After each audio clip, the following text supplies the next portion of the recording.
சென்னை கண்ணகி நகர் பகுதியில் இன்று காலை தூய்மை பணியாளர் வரலட்சுமி மின்சாரம் தாக்கி உயிரிழந்த நிலையில் தூய்மை பணியாளர்களுக்கு பாதுகாப்பு இல்லை என்று கூறி அந்த பகுதி மக்கள் போராட்டம் நடத்த திட்டமிட்ட நிலையில் தற்பொழுது போலீசார் பேச்சுவார்த்தையில் ஈடுபட்டு வருகிறார்கள். களச்சூழல் என்ன என்பது தொடர்பான விவரங்களோடு செய்தியாளர் சீனிவாசன் இணைகிறார். கேட்கலாம்.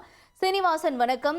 தொடர்ந்து தூய்மை பணியாளர் வரலட்சுமி உயிரிழந்த விவகாரம் தொடர்பான தகவல்களையும் தற்பொழுது அங்கு இருக்கக்கூடிய இந்த போராட்ட சூழல் என்னவாக இருக்கிறது என்பது தொடர்பான தகவல்களையும் விவரிங்க. வணக்கம். சென்னை கண்ணகி நகர் சுனாமி குடியிருப்பு பகுதியில் இருக்கின்ற இந்த 11வது குறுக்கு தெருவில் இருப்பதுதான் வரலட்சுமி இன்று அதிகாலை 5 மணிக்கு பணிக்கு செல்வதற்காக ஒரு தூய்மை பணியாளராக கண்ணகி நகர் பகுதியில் பணியாற்றி வருகிறார்.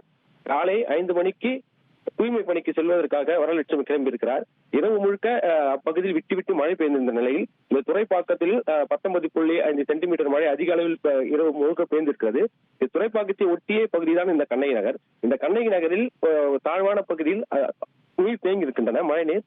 அதில் எதிர்பாராத விதமாக வரலட்சுமி நடந்து செல்லும் போது அந்த தண்ணீர் கால் வைத்திருக்கிறார். அப்போது மின் வயர் அதில் அருந்திலிருந்து அதில் மின்சாரம் பாய்ந்திருப்பது அவருக்கு அறியாமல் அதை காலை வைத்ததில் சம்பவ இடத்திலே பரிதாபமாக உயிரிழந்தார். இதனை அடுத்து கண்ணகி நகர் போலீசார் அச்சம்பவ இடத்தில் இருந்து உடலை கைப்பற்றி விசாரணை செய்து வந்த நிலையில் அப்பகுதியை சார்ந்த பொதுமக்கள் தூய்மை பணியாளர்களுக்கு முறையான பாதுகாப்பு இல்லை, தொடர்ந்து இது போன்ற சம்பவங்கள் பகுதியில் நடந்து கொண்டு வருகின்றன, விபத்துகள் ஏற்படுகின்றன, பள்ளங்களில் விழுந்து அடிபடுகின்றன, இது போல பிரச்சனைகளை முன்வைத்து அப்பகுதி மக்கள் போராட்டத்தில் ஈடுபட முன்வந்தனர். அப்போது அப்பகுதியில் கண்ணகி நகர் போலீசார் பேச்சுவார்த்தை நடத்தி தற்காலிகமாக அவர்களை கலை செல்லியிருக்கிறார்கள். மேலும் தற்போது சம்பவம் நடந்த இடத்துக்கு அமைச்சர் மா சுப்பிரமணியம் வர இருப்பதாக கூறப்படுகிறது. அவர் நேரில் பொதுமக்களிடம் அவர்கள் குறைகளை கேட்பதாக கூறப்பட்டிருக்கிறது. பொதுமக்கள் அவர் வந்த பிறகு அவரிடத்தில் இங்கே நடத்துகின்ற பிரச்சனையை தூய்மை பணியாளருக்கு என்னென்ன பிரச்சனைகள் இருக்கிறது என்றெல்லாம் அமைச்சரிடம் கூற இருக்கிறார்கள். அமைச்சர் இன்னும் 30 நிமிடங்களில் வருவதாக கூறப்படுகிறது. அமைச்சருக்காக பொதுமக்கள் தற்போது அதே இடத்தில் காத்துக் கொண்டிருக்கின்றனர். தொடர்ந்து போராட்டத்தில் ஈடுபடாதவாறு போலீசார் அவர்களிடத்தில் பேச்சுவார்த்தை நடத்துகின்றனர்.